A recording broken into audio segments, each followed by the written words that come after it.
This is Michelle with Michelle Bells Gaming, and today I'm excited to say happy 20th anniversary to Pokemon!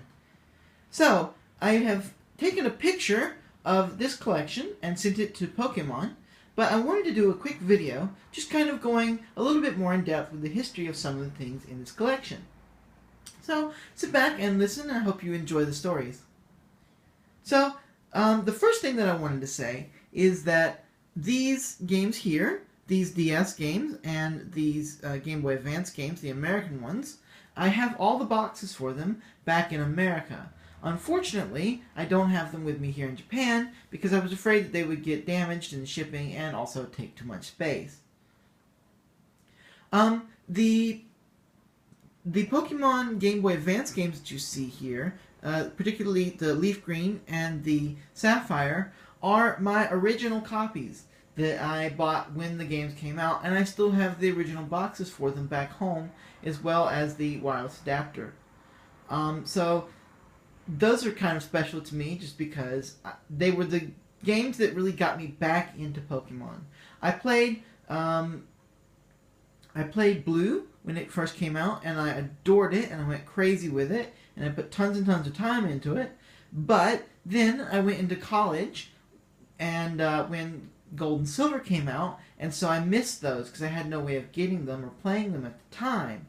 And after I left college, I got a Game Boy Advance because of a friend, and decided to get Sapphire, and it turned out to just be absolutely amazing, and I adored it, and I still love it to death to this game. To this day, it's one of my favorite games in the series. So that's it there, and it's kind of special to me. Unfortunately, none of these game systems here are original to me. They're all ones that I've bought more recently, except for the 3DS and the 3DS new 3DS. Those are original. But there's a few interesting stories. The Game Boy Advance there that you see with the Pokemon sticker, I actually bought a Game Boy Advance before, and it got lost on a bus, and I was really, really sad, and I spent a lot of time and effort trying to get one back.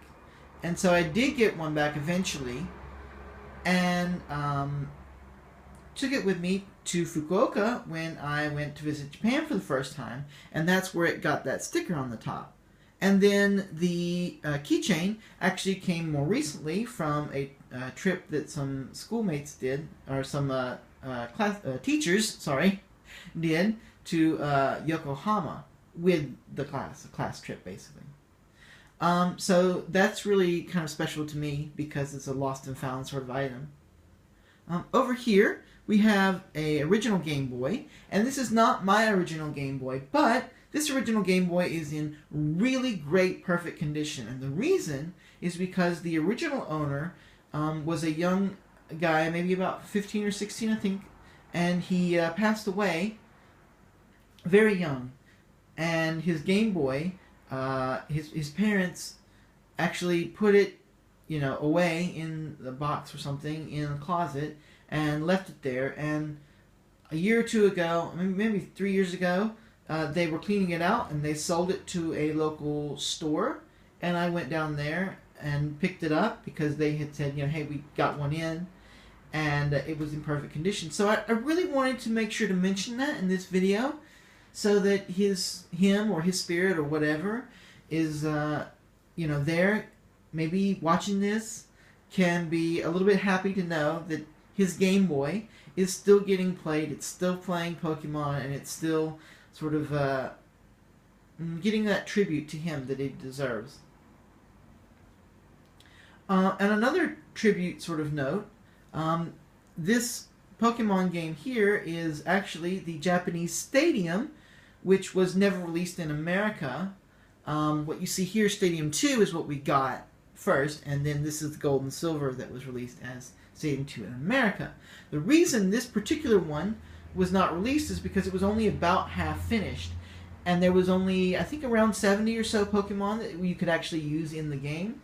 But Satoru Iwata helped to finish that game and get it out on time by actually taking all the code from the Game Boy games for the battle system and putting it in there. And he was really responsible for making sure that game got out. And so, in memory of him and his recent passing, I just wanted to mention that and thank him for his hard work.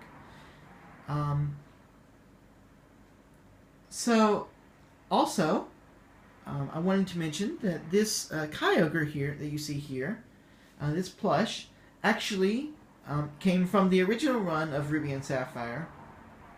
And I actually got it in the 2004 Pokemon TCG World Championships.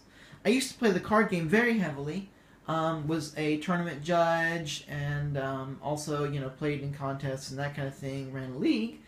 And at one point, I won one of the tournaments and got into the World Championships. And while I was there, they had the Kyogre and the Groudon for sale, and I bought it. So that came all the way from the World Championships in 2004 in Orlando, Florida. One more thing that I really wanted to mention is this Pikachu right here that you see. This cute little Pikachu, who is a little bit banged up. Actually, I found him on the side of the road here in Japan very soon after I got here. Maybe in the first month after I got here. I was riding my bike down the road, just kind of down the sidewalk of a busy highway, and I looked down while I was riding, and I saw something yellow, and I just stopped, and I thought, what is that? And I went and picked it up, and it was a poor Pikachu that, I don't know if it had fallen out of a car or a basket or something, but it had just been left on the side of the road, and it was all beat up, and I took it home, and I cleaned it up, washed it off, and put it on my desk, and I've sort of adopted him and kept him. So he's here to say thank you to Pokemon, because he's adopted by that. So, there's a few other things that are interesting in here. I've got the Pokemon box game from Japan, and other things that I bought here in Japan that were really kind of special to me.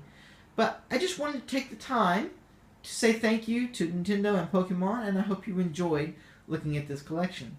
Alright, see you next time.